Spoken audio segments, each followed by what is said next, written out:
Hello and welcome. Today, we're going to dive into the procedural bedrock of our legal system. For any of you preparing for the bar or looking to deepen your legal expertise, mastering this topic is absolutely essential. Our focus will be on the rules of civil procedure governing pleadings and their submission in regional trial courts. Understanding these rules is fundamental to building a successful case, defending a client, and navigating the complex litigation landscape.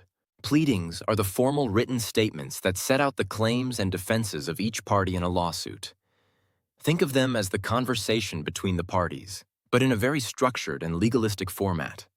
They tell the court who is suing whom, why, what they want, and how the other side is responding. So, to recap, our objectives today are to comprehensively discuss the different kinds of pleadings, their required parts and content, the manner of making allegations, what happens if you fail to plead correctly, how and when you can amend your pleadings, and the crucial rules for filing and serving these documents. Let's begin our journey by understanding the various types of pleadings that form the backbone of a civil case. Our first stop is Rule 6, which defines pleadings and lists all the allowed kinds of pleadings. It's the foundational rule for understanding the tools we use in litigation. The core definition is in Section 1. Pleadings are the written statements of the respective claims and defenses of the parties. In essence, this means that before you can argue a case in court, you must first present your position in a formal written document. These documents define the scope of the dispute and set the stage for the entire legal proceeding. Section 2 then outlines the specific pleadings allowed. These are broadly categorized into those asserting a claim and those asserting a defense. For claims, we have the complaint, the counterclaim, the cross-claim, the third-party complaint, and the complaint in intervention. For defenses, we have the answer. Notice that the reply is a conditional pleading, allowed only if the answer includes an actionable document. This is a significant change from the previous rules, which allowed a reply as a matter of right. Let's begin with the complaint, which is usually the very first document filed to initiate a lawsuit. Section 3 defines the complaint as the pleading alleging the plaintiff's cause of action. It's the pleading where the person suing, the plaintiff, formally presents their side of the story to the court. It must clearly identify the parties and state what they are claiming against the defendant. Now, let's imagine a scenario to make this concrete. Suppose John lent P1,000 to Peter, and Peter promised to repay him in 6 months. John could file a complaint for a sum of money against Peter. This complaint would name John as the plaintiff and Peter as the defendant, and would narrate the facts of the loan, the default, and request that the court order Peter to pay the P1,000. Next up is the answer, the responsive pleading to a claim. Section 4 simply states that the answer is where the defending party sets forth their defenses. This document is their opportunity to respond to the allegations in the complaint. When a defendant receives a complaint, they don't just ignore it. They must file an answer within the time prescribed by the rules. Their answer can either deny the plaintiff's allegations, present new facts to counter the claim, or even assert their own claims against the plaintiff. Let's continue our scenario. If Peter receives John's complaint for sum of money, he must file an answer. He could admit the loan, but argue it was actually P500,000, not P1,000. This is a denial.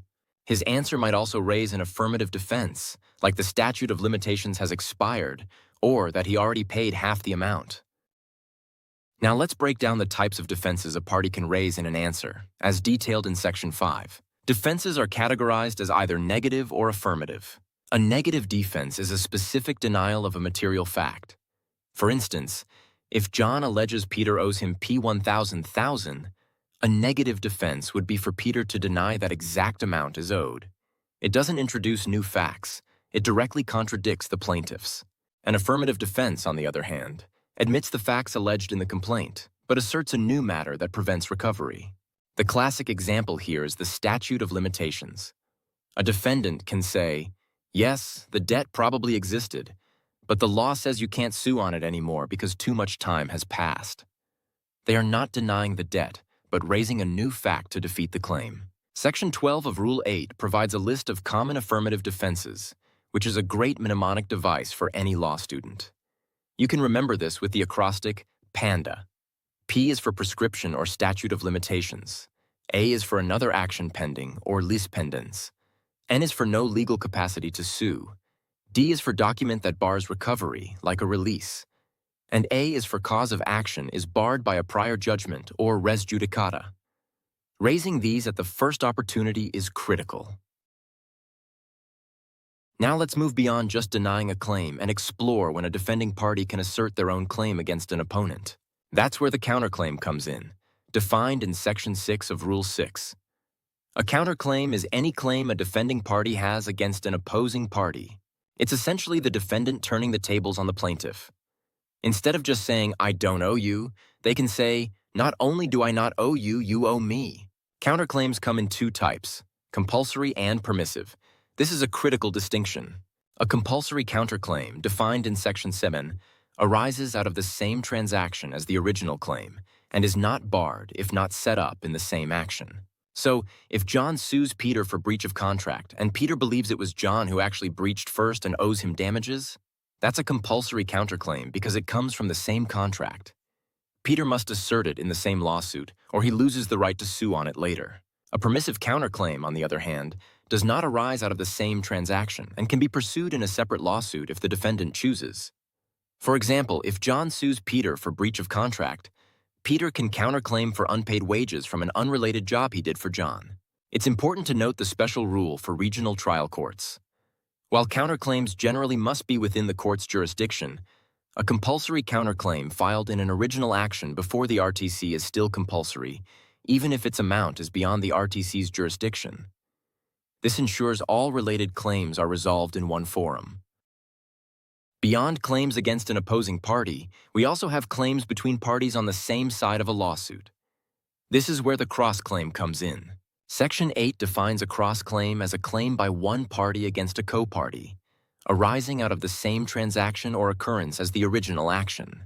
Imagine a scenario.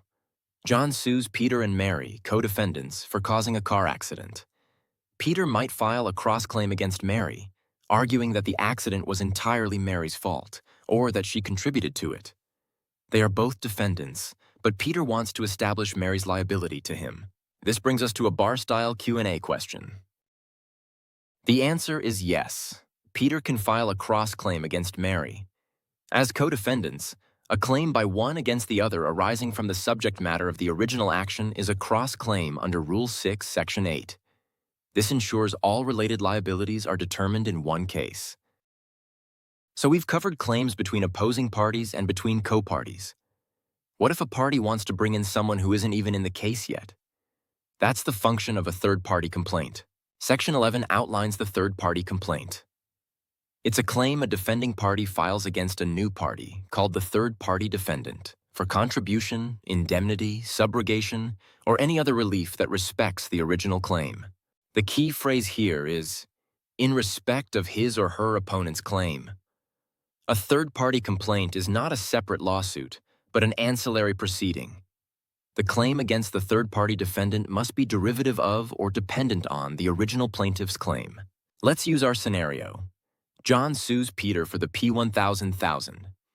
Peter could file a third-party complaint against his employer, assuming the loan was part of an employment benefit, and the employer is supposed to reimburse him. Peter is saying, if the court holds me liable to John, then my employer should be held liable to me. This mechanism, also known as impleader, is vital for judicial economy. It avoids multiple lawsuits covering the same transaction. Section 11 also lists specific grounds for the court to deny admission of a third-party complaint. This is a critical bar tip. The court can refuse if the new party can't be found, if the complaint raises issues that are irrelevant to the original case, or if it introduces an entirely new and separate controversy, making the original case too complicated. In other words, the claim must be relevant and efficient. Finally, let's briefly touch upon the remaining types of pleadings allowed under Rule 6. First, the complaint in intervention. This is a claim by a person who is not an original party to the lawsuit but is allowed to join because they have a legal interest in the subject matter. They file their own complaint, essentially becoming another plaintiff or defendant. For example, if John sues Peter for the P1000,000 and Mary files a complaint in intervention alleging that she co-signed the loan with Peter and has an interest in its repayment, she would be allowed to intervene. Second, the reply. As mentioned earlier, this is a conditional pleading. A plaintiff may file a reply only if the answer contains an actionable document, such as a check, deed, or contract, and the plaintiff wishes to deny the genuineness or due execution of that document. If no such document is attached, all new matters in the answer are automatically deemed denied. Third and last is the counterclaims and counter-cross-claims. These are claims that respond to a counterclaim or cross-claim. For instance, if Peter files a counterclaim against John, John can file a counterclaim against Peter. It's the same principle of reciprocal claims. With this, we have now comprehensively discussed the different kinds of pleadings allowed. This framework is the starting point for every civil litigation. Having discussed what pleadings are, let's now turn our attention to how to structure and write them. This is covered in Rule 7, Parts and Contents of a Pleading. This rule ensures that pleadings are clear, organized, and complete, so the court and the opposing party can easily understand the case. Imagine a pleading as a letter to the court. It needs the right header, the body of the message, who it's from, and a signature. Section 1 governs the caption, which is like the header. It identifies the court, the title of the action listing all the parties, and the case's docket number. The title is very important because it identifies the real parties in interest. For example, Juan de la Cruz, plaintiff versus Pedro Reyes, defendant. This clearly states who is suing whom. Section 2 deals with the body of the pleading, which contains the substance of the case. It must include the designation of the pleading like complaint or answer.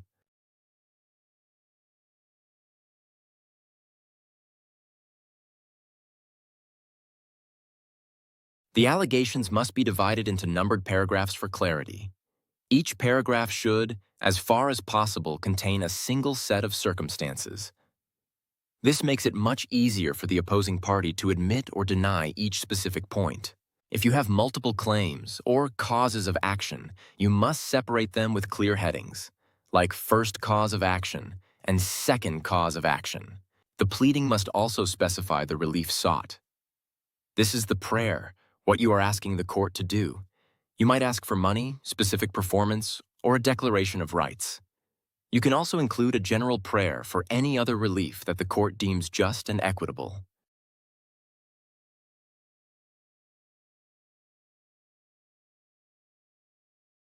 Finally, every pleading must be dated. Two of the most crucial parts of any pleading are the signature and address, governed by Section 3, and the verification, under Section 4. Section 3, Part A, requires every pleading to be signed by the party or their counsel. This signature isn't just a formality, it's a solemn certification. The signature of counsel certifies that they have read the document, that they believe its legal contentions are warranted, and that it's not being filed for an improper purpose like harassment or delay. This is known as the counsel's certification. It's the lawyer's personal assurance to the court that the case has merit.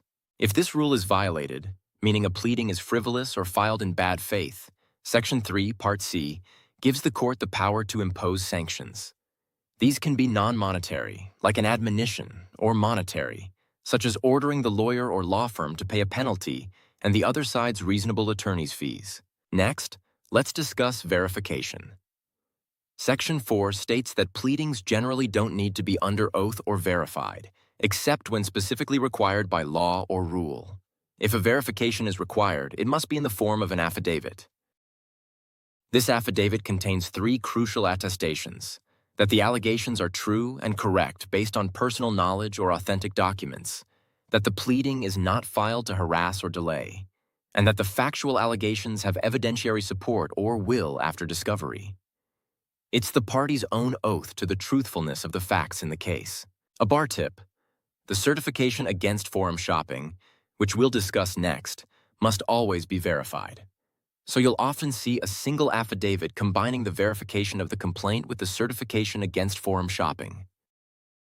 We've arrived at Section 5 of Rule 7, the certification against forum shopping. This is a critical requirement for all initiatory pleadings that start a new claim for relief. Forum shopping is the act of filing the same case in different courts in the hope that one of them will rule in your favor. It's a practice that abuses the legal process, and this certification is the primary tool to combat it. The plaintiff or principal party must state under oath that they have not commenced any other action involving the same issues in any other court, that to their knowledge no such action is pending, and that they will report to the court if they learn of one in the future. A failure to comply with this requirement can be very serious. It can lead to the dismissal of the case. More importantly, if it's found that the certification was false, it constitutes indirect contempt of court, with potential administrative and criminal actions. If it's a clear, willful act of forum shopping, the dismissal is with prejudice, meaning you can't refile the case, and it constitutes direct contempt. The bar-style tip is that this certification, along with the required verification, must be attached to the initiatory pleading at the time of filing. It is not a curable defect and cannot be simply amended later on. Let's move on to Section 6 of Rule 7, which deals with the substantive content of pleadings, particularly what evidentiary matters must now be included in the pleading itself. This section represents a significant shift from the traditional rule of notice pleading and reflects a move towards evidence-based pleading. It requires parties to be more transparent about the evidence they intend to present right from the start. Beyond the basic claims or defenses, pleadings must now also state the names of the witnesses who will be presented. But it doesn't stop there. For each witness, you must provide a summary of their intended testimony and, more importantly, attach their judicial affidavits. Under the judicial affidavit rule, these sworn statements of direct testimony are prepared in advance of trial. Section 6b makes it clear that generally, only witnesses whose judicial affidavits are attached to the pleading will be allowed to testify at trial. This is to prevent surprises and streamline the trial process. It's a crucial point for bar takers to remember. Lastly, the pleading must also include documentary and object evidence that supports the allegations. You must list and attach these exhibits to the pleading. This helps the court and the other party understand the factual basis of your case from the outset. This rule, while demanding, helps to filter out frivolous claims and defenses early and encourages more efficient case management. It is a key element of the Philippines' continuous trial system. We now move to Rule 8, Manner of Making Allegations in Pleadings. This rule guides us on how to write the allegations and defenses in the body of the pleading, focusing on clarity and specificity. Think of this as the legal prose guide. It sets the standard for how to craft your arguments so they are legally effective and easy for the court to interpret. Section 1 provides the general rule. Every pleading must contain a plain, concise, and direct statement of the ultimate facts on which the party relies. Ultimate facts are the essential, constitutive facts of the cause of action or defense, as distinguished from evidentiary facts. The rule also now includes the evidence on which the party pleading relies. This means you shouldn't just state a legal conclusion. You must plead the specific facts that support that conclusion. For example, instead of saying defendant breached the contract, you must state how the defendant breached it and what facts and evidence support that. This brings us to another bar-style question. Which of these is a correct pleading? Pleading A says, plaintiff has a right to the land. Pleading B says, plaintiff bought the land from the previous owner, Mr. Smith, as evidenced by the deed of sale dated June 1, 2023, attached as Exhibit A. Under Section 1, Pleading B is the correct one. Pleading A is merely a legal conclusion. Pleading B states the ultimate fact, that the plaintiff bought the land, and the evidence that supports it, the deed of sale. Rule 8 also provides important guidance for specific types of allegations. Section 2 allows parties to plead alternative or hypothetical claims or defenses. This means you can state your case in different ways, even if they are inconsistent, as long as each one is plausible. For instance, you could plead that the defendant breached the contract, and in the alternative, that they were negligent. This protects you if you're not sure which legal theory the evidence will ultimately prove, or if you want to cover all your bases. The court will consider all the alternatives. Section 5 is also a common bar exam topic. When alleging fraud or mistake, the circumstances constituting them must be stated with particularity. This is a higher standard than the general requirement of plain and concise. You can't just say, the defendant committed fraud. You must describe the who, what, when, where, and how of the alleged fraud. However, for conditions of the mind like malice or intent, a general averment is sufficient. Let's consider a practical application. An issue-spotting hypothetical. Plaintiff's complaint for annulment of contract states, the defendant acted fraudulently in inducing the plaintiff to sign the contract. Is this pleading sufficient?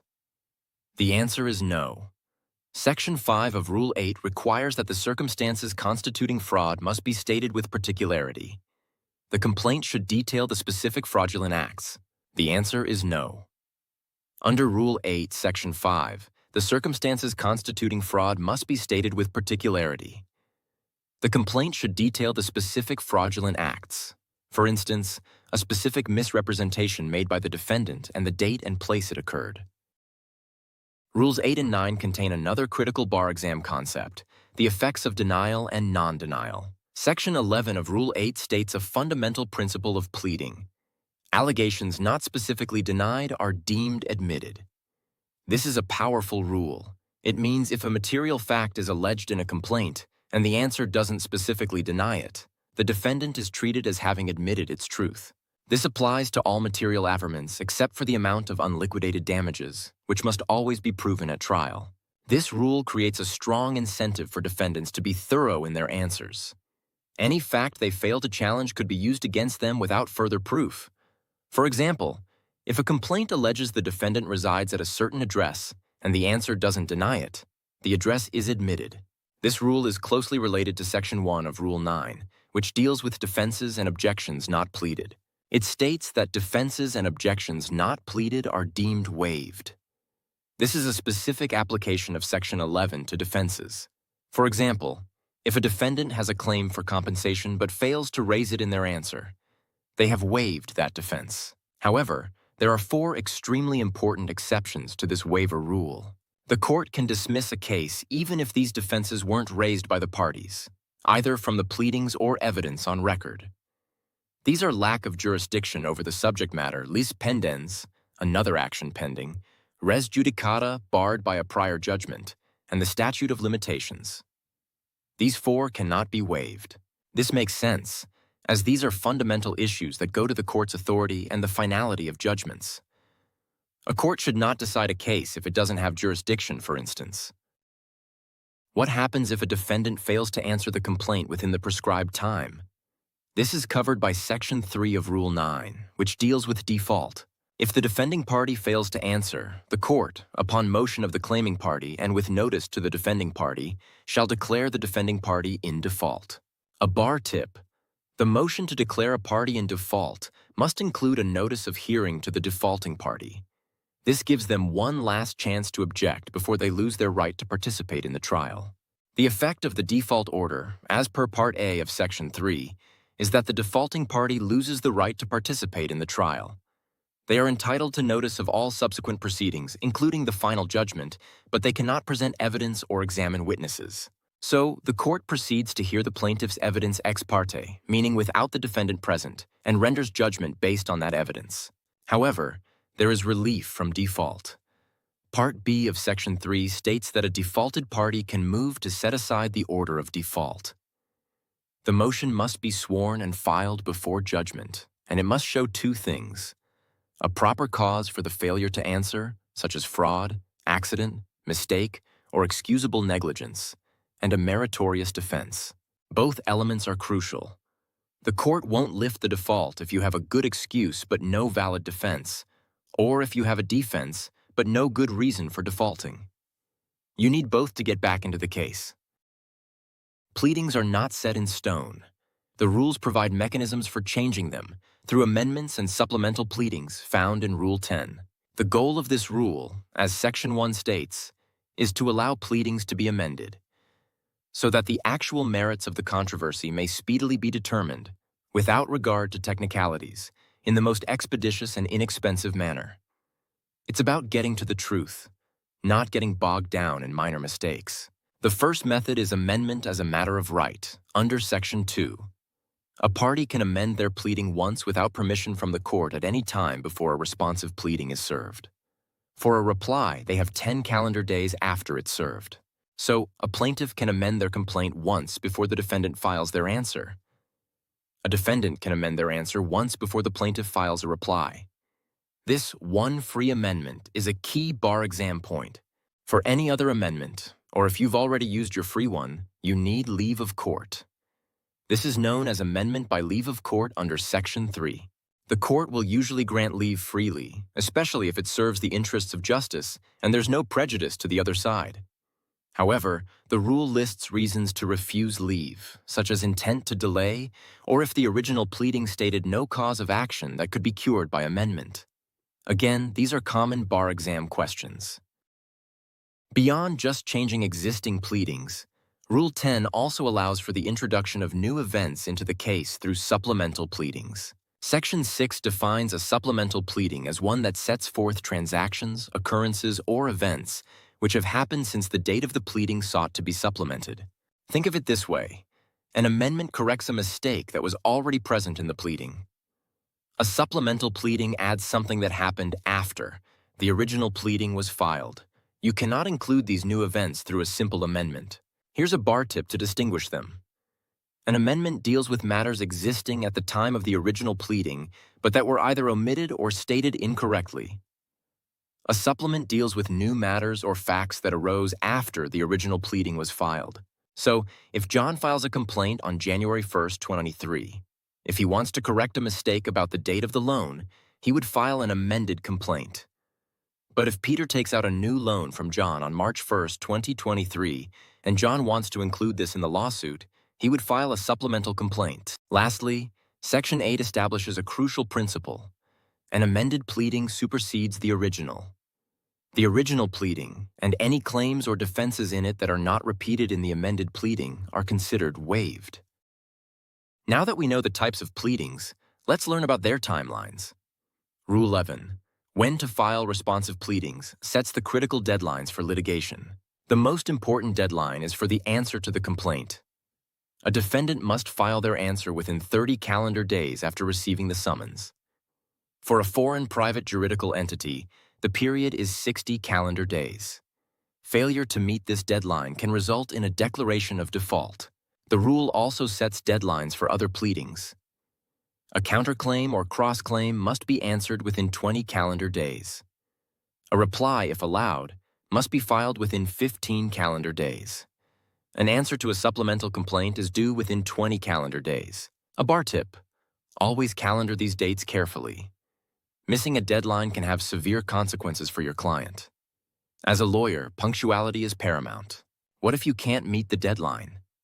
Section 11 addresses extension of time. A defendant can be granted an additional 30 calendar days to file an answer. However, the rule is very strict. A defendant is only allowed one such motion for extension. Any subsequent motion will be denied. For other pleadings, like replies or answers to counterclaims, motions for extension are generally prohibited. The court can, however, allow a pleading to be filed late in the interest of justice. Let's cover Rule 12, the Bill of Particulars. This is a very useful procedural tool for a party who receives a vague or ambiguous pleading. Section 1 explains that a party can move for a bill of particulars when a pleading is not averred with sufficient definiteness or particularity. The purpose is to enable the moving party to properly prepare their responsive pleading. If the complaint says defendant owes plaintiff a large amount of money, that's not specific enough to allow you to prepare an answer. You need to know the exact amount, how it was incurred, and so on. Let's look at an issue-spotting hypothetical.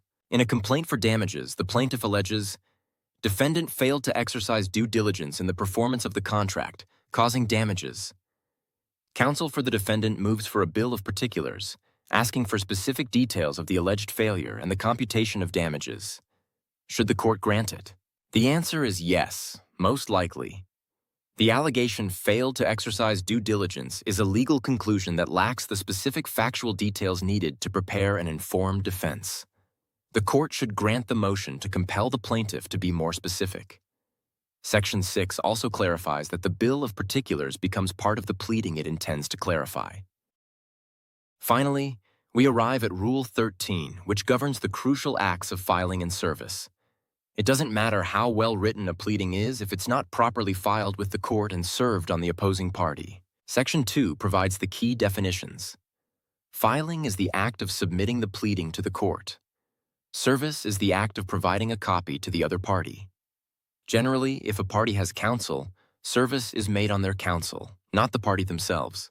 Rule 13 provides several modes of filing and service, reflecting the modernization of our courts. Section 3 lists the modes of filing. These include personal submission to the clerk of court, sending it by registered mail or accredited courier, or, where available, by electronic mail or other electronic means. A bar tip here: the date of filing depends on the method. For personal filing, it's the date and hour endorsed by the clerk. For mail or courier, it's the date of mailing or deposit with the courier. This date of mailing rule is very important for meeting deadlines. For electronic filing, it's the date of electronic transmission. Now let's examine the different modes of serving pleadings and other papers. Sections 5 through 9 of Rule 13 provide the options. The primary mode is personal service. A process server or other authorized person personally delivers a copy to the party or their counsel.